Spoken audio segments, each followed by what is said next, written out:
Je touche mon rêve du bout des doigts. Je peux pas juste tout arrêter maintenant. Ce samedi 16 mai 2026, la quiétude intemporelle du Luberon a été le théâtre d'un événement d'une discrétion absolue et d'une rare intensité émotionnelle. Dans la petite commune de Pertuis, nichée au cœur du Vaucluse, le temps s'est subitement suspendu. Un arrêté municipal exceptionnel a totalement bouclé le centre historique, interdisant l'accès aux curieux pour protéger l'intimité d'une artiste que les Français aiment profondément. À 29 ans, sous la lumière douce de ce printemps provençal, Louane a enfin prononcé le serment le plus sacré de son existence en épousant son compagnon, le brillant et discret musicien Florian Rossi. Pour vous qui appréciez la profondeur des parcours de vie et la noblesse des sentiments, cette annonce résonne avec une nostalgie toute particulière. Vous vous souvenez sûrement de cette adolescente de 16 ans, au regard empreint d'une gravité précoce, qui émouvait la France entière sur le plateau de The Voice en 2013. Un an plus tard seulement, elle entrait définitivement dans vos cœurs grâce à son rôle magistral de Paula dans La Famille Bélier. Sa reprise bouleversante de Je vole, ce monument du patrimoine légué par Michel Sardou, n'était pas une simple performance vocale. C'était une véritable transmission générationnelle. Vous l'avez vu grandir sous le regard des médias, affronter Kakbianko Tannankua Sofan, notamment la perte successive de ses deux parents alors qu'elle n'était qu'une lycéenne, et vous l'avez adoptée comme une fille ou une petite fille. Pourtant, derrière la splendeur de sa robe blanche et les sourires partagés hier avec des invités prestigieux comme Stromae ou Mika, se cache une réalité infiniment plus complexe.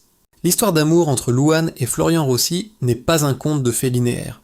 C'est un récit de haute résilience, jalonné de sacrifices silencieux restés jusqu'alors dans l'ombre. En tant qu'observateur de la scène culturelle depuis plus de 2 décennies, je sais que les plus belles harmonies naissent souvent des dissonances les plus douloureuses de l'existence. Laissez-moi vous confier, dès cette introduction, 2 révélations majeures qui vont bouleverser votre perception de ce couple.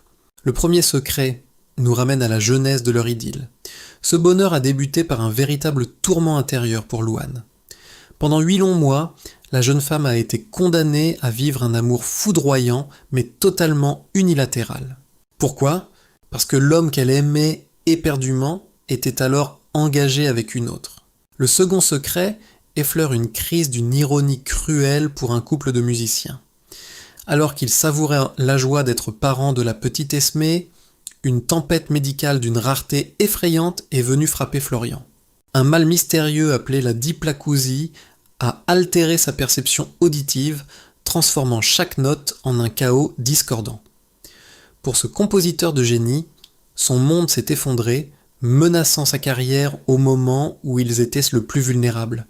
Hier, lors de la cérémonie, une absence douloureuse flottait également dans la nef, celle des parents de Louane. Traverser le plus beau jour de sa vie sans le bras d'un père ni le regard fier d'une maman est une épreuve intime que seule la puissance d'un amour absolu peut consoler. Louane a trouvé en Florian une véritable ancre salvatrice, capable de guérir les blessures du passé. Pour comprendre la genèse de cette union, il nous faut remonter en juillet 2017. À cette époque, Louane a 20 ans à peine, mais son nom est déjà sur toutes les lèvres. Portée par un succès public fulgurant et marquée par des épreuves personnelles précoces, elle prépare sa 2e grande tournée. C'est dans ce contexte professionnel qu'entre un homme discret dont la réputation de virtuose grandit dans le milieu musical, Florian Rossi. Multi-instrumentiste de talent, Florian s'installe au piano. Dès les premières notes, une évidence s'impose. Entre la jeune chanteuse et le musicien, la connexion dépasse le cadre technique. Elle est immédiate, presque magnétique. Pour Louane, l'impact est si violent qu'il bouleverse toutes ses certitudes. Plus tard, avec cette franchise désarmante qui la caractérise, elle confiera. Pour moi, cela a été un véritable coup de massue. Je savais dès cet instant que ma vie venait de basculer. C'était le coup de foudre absolu. Pourtant, ce qui aurait dû être le début d'une idylle va se heurter à un obstacle de taille. Florian Rossi n'est pas libre. Son cœur et ses engagements appartiennent alors à une autre femme. C'est ici que l'histoire révèle la véritable noblesse d'âme de Louane. Face à cette situation, Elle refuse d'user de son statut ou de sa notoriété pour séduire ou provoquer une rupture. Dotée d'une droiture morale remarquable, elle prend une décision d'une maturité exceptionnelle pour son âge. Elle choisit de se taire. Pendant 8 longs mois, de l'été 2017 au printemps 2018, Louane vit une captivité émotionnelle silencieuse. Chaque soir, sous l'éclat des projecteurs des plus grands zéniths de France, ils partagent la même scène. Florian est là, à quelques mètres d'elle, enveloppant sa voix de ses accords de piano. Louane chante l'amour et le manque, puisant dans sa propre blessure secrète pour nourrir ses interprétations, tandis que le public, ignorant tout du drame, l'acclame. Puis les lumières s'éteignent. Dans l'intimité des bus de tournée, Louane s'impose une distance stricte, se comportant en collègue irréprochable par pur respect pour le foyer de Florian. C'est un combat de tous les instants contre ses propres sentiments. Une épreuve d'endurance où la solitude est d'autant plus lourde qu'elle se vit dans la ferveur de la foule. Il faudra attendre l'aube de l'été 2018 pour que le destin reprenne ses droits. La relation précédente de Florian se termine naturellement. C'est seulement à ce moment, alors que le chemin est enfin digne, que la parole se libère. Florian ouvre à son tour les yeux sur celle qui l'attendait patiemment. Ce grand amour, né dans la retenue, peut enfin éclore. Mais alors que le couple savoure enfin cette liberté d'aimer, ils ignorent que l'avenir s'apprête à leur imposer une toute autre forme d'isolement, transformant leur bonheur naissant en un laboratoire de résilience face à la crise et au jugement cruel du public. Le mois de mars 2020 reste à jamais gravé dans notre mémoire collective comme un moment de bascule, une période d'incertitude et d'anxiété planétaire. Pour Louane et Florian, ce printemps suspendu ne fut pas seulement synonyme de confinement, mais le théâtre du plus grand bouleversement de leur vie intime, la naissance de leur fille, Esmée.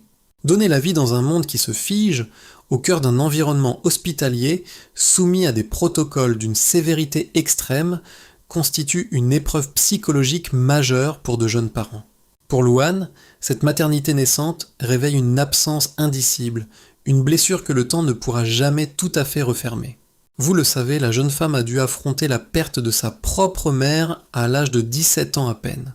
Devenir mère à son tour, enfermée entre 4 murs, privée des conseils rassurants d'une maman, des visites de ses proches et de la chaleur familiale, s'est révélée d'une solitude vertigineuse. C'est dans cette pénombre collective que le couple a dû inventer ses propres repères, loin du tumulte du show business. Si cette bulle forcée leur a permis de sceller les premiers mois de leur vie à 3 dans une intimité précieuse, le retour à la réalité des projecteurs en 2021 va s'avérer d'une cruauté inattendue. En revenant sur le devant de la scène pour défendre ses nouveaux projets, notamment lors des cérémonies des victoires de la musique, Louane apparaît métamorphosée par sa grossesse. C'est le chemin naturel de chaque femme qui donne la vie, mais le tribunal anonyme de l'espace public ne pardonne rien. La jeune artiste devient la cible d'une vague de commentaires malveillants liés à son apparence physique, d'une dureté injustifiable. Pour Louane, qui vit depuis l'enfance avec un TDAH, trouble du déficit de l'attention avec hyperactivité, et des troubles anxieux profonds, cette agression virtuelle agit comme un catalyseur d'angoisse. Le doute s'installe, la confiance s'effrite sous le poids des jugements extérieurs. C'est précisément à cet instant que Florian Rossi va transcender son rôle de compagnon pour devenir un véritable rempart psychologique. Comprenant la vulnérabilité et la sensibilité de son épouse, il choisit délibérément de s'effacer, de stabiliser leur foyer à l'abri des regards. Il se transforme en un filtre protecteur contre la toxicité du monde extérieur, gérant le quotidien avec une bienveillance admirable pour permettre à Louane de retrouver la force de chanter. Plus tard, avec une gratitude infinie, elle confiera publiquement « Il s'occupe de notre fille parfois plus que moi ». Grâce à cette solidarité sans faille, le couple parvient à surmonter la tempête de la critique publique, transformant leur foyer en une forteresse inattaquable. Louane retrouve sa voix, son public et une sérénité nouvelle. Pourtant, alors qu'ils pensent avoir traversé le pire et que l'équilibre semble enfin rétabli, une ombre bien plus terrifiante s'apprête à planer sur leur destin. Une crise intime, d'une injustice médicale absolue va frapper Florian au cœur même de son identité d'artiste, menaçant de plonger leur univers musical dans le plus angoissant des silences. Fin 2022. Alors que le tumulte des critiques s'estompe enfin et que Louane retrouve la ferveur des grandes scènes, un drame médical d'une injustice absolue frappe de plein fouet le cœur de leur foyer. Ce n'est pas Louane qui vacille cette fois, mais Florian, l'homme de l'ombre, le pilier invisible qui avait soutenu l'artiste face aux tempêtes de la notoriété, commence à ressentir les symptômes d'un mal rare et terrifiant pour quiconque avouait sa vie aux mélodies, la diplacousie, doublée d'une hyperacousie sévère. Pour comprendre la cruauté de cette pathologie, il faut se glisser un instant dans l'esprit d'un musicien. La diplacousie altère la perception même de la réalité sonore. Lorsqu'un son retentit, l'oreille gauche en perçoit une certaine tonalité, tandis que l'oreille droite capte une fréquence différente, avec un décalage de 20 milligiaï. Pour un arrangeur, un compositeur capable de manipuler les notes avec une précision d'horloger, son propre corps devient son pire ennemi. La musique se transforme en une cacophonie discordante et agressive. Le monde harmonieux de Florian s'effondre. Cette détresse plonge le musicien dans un abîme psychologique profond. Le silence devient sa seule issue, mais un silence lourd, hanté par la peur de ne jamais guérir. Les bruits les plus doux du quotidien se transforment en épreuves. Le rire de sa petite fille Esmé ou les vocalises de Louane, autrefois source de joie, deviennent intolérables. Florian s'isole, terrassé par l'angoisse de voir son génie et sa carrière s'éteindre à l'aube de la trentaine. C'est dans ce moment de fragilité extrême que Kakvi, Tri, Jiao, Ngok, Mot, Kach, Ngoanmuk au sein du couple. Louane, qui avait tant trouvé en Florian un refuge face aux attaques du monde extérieur, devient à son tour le guide, l'encre salvatrice. Elle n'hésite qu'Ongmo Chut Dodu à mettre sa propre carrière entre parenthèses, à ralentir le rythme de ses projets et à fermer la porte aux sollicitations du show business pour se consacrer entièrement à la guérison de son compagnon. Avec une patience infinie, elle organise le quotidien autour de cette convalescence silencieuse. Elle protège son espace contre toute agression sonore et lui insuffle, jour après jour, la certitude que ce calvaire intérieur n'est que temporaire. Cette abnégation forge entre eux un lien encore plus sacré. Ils ne partagent pas plus seulement l'amour et le succès, ils partagent une résilience qui va redéfinir la trajectoire de leur destin. Après des mois de doute et de traitements rigoureux, le miracle de la guérison opère enfin, ouvrant la voie à une renaissance artistique et à un engagement solennel sous le ciel mystique de l'Irlande. Mais le répit sera de courte durée, car l'année 2025 s'apprête à projeter le couple face au plus grand défi de leur carrière sous le poids écrasant de la responsabilité nationale. La patience et l'amour inconditionnel finissent toujours par triompher des diagnostics les plus sombres. Au cours de l'année 2024, après de longs mois d'une rééducation menée dans l'intimité protectrice du silence, le miracle se produit enfin. Florian Rossi retrouve progressivement la plénitude de ses capacités auditives. Pour célébrer cette renaissance et sceller ce lien forgé dans le feu de l'adversité, le musicien choisit une terre de légende et de mystère. Fin 2024, sous le ciel romantique et brumeux de l'Irlande, loin de l'effervescence médiatique parisienne, Florian pose un genou à terre. Il demande la main de celle qui a été son phare dans la tempête. Louane accepte, bouleversée, avant d'annoncer officiellement l'heureuse nouvelle, quelque temps plus tard avec pudeur, sur le plateau de l'émission Quotidien. Quelques semaines plus tôt, Florian avait déjà exprimé cette reconnaissance éternelle dans une déclaration d'une force rare sur ses réseaux sociaux, des mots qui témoignent de la profondeur de leur pacte spirituel. Je me sens si chanceux de partager ma vie avec toi, d'élever Esmé à tes côtés. Tu es une immense source d'inspiration, et être auprès de toi est un honneur. Tout semblait enfin aligné pour la concrétisation de ce bonheur. Les préparatifs du mariage s'organisent, mais le destin réserve à Louane un ultime défi d'une envergure nationale. En 2025, la jeune femme est officiellement choisie pour représenter la France au prestigieux concours de l'Eurovision. Pour vous qui gardez en mémoire la victoire de Marie-Myriam en 1977, vous mesurez le poids écrasant de cette annonce. Porter les espoirs de tout un pays et tenter de briser une attente vieille de près d'un demi-siècle est une responsabilité colossale qui exige un dévouement absolu. Pour ce rendez-vous historique, Louane choisit d'interpréter un titre d'une charge émotionnelle sacrée, Maman, une œuvre viscérale qui demande une mise à nu psychologique totale devant des millions de téléspectateurs. Devant l'immensité de la tâche, le calendrier s'affole. Les séances de répétition exténuantes, la pression de l'opinion publique et les exigences de la scène internationale consument toute l'énergie du couple. Avec une maturité exemplaire face à ce devoir artistique et patriotique, la célébration de leur union est une nouvelle fois repoussée.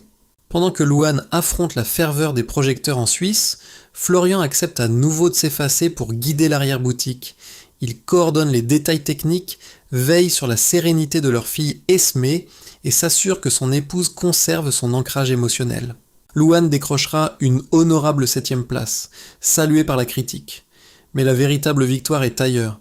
Le couple a prouvé qu'il savait surmonter les défis les plus vertigineux en restant soudés. Une fois le fardeau de cette couronne nationale déposé, le chemin vers l'autel est enfin libre, ouvrant la voie à l'accord final, le plus beau et le plus attendu de leur existence, sous le soleil bienveillant de la Provence. Nous y voici enfin. Hier, le samedi 16 mai 2026, les cloches de l'église de Pertuis ont résonné sous le ciel azur de la Provence, marquant l'épilogue magnifique d'une décennie d'épreuves, de doutes et de résilience. Sous la voûte de pierre de ce sanctuaire historique, devant près de 200 invités suspendus à la solennité de l'instant, Louane et Florian Rossi ont enfin scellé leur destin.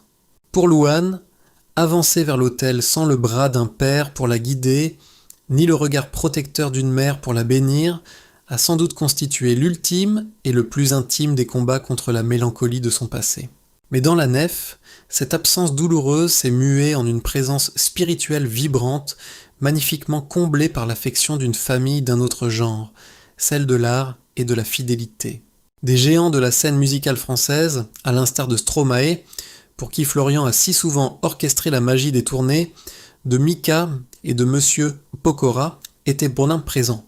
Ils n'avaient pas fait le déplacement pour l'éclat éphémère d'un événement mondain, mais pour témoigner de la victoire d'un amour authentique qui a courageusement traversé le feu de l'adversité.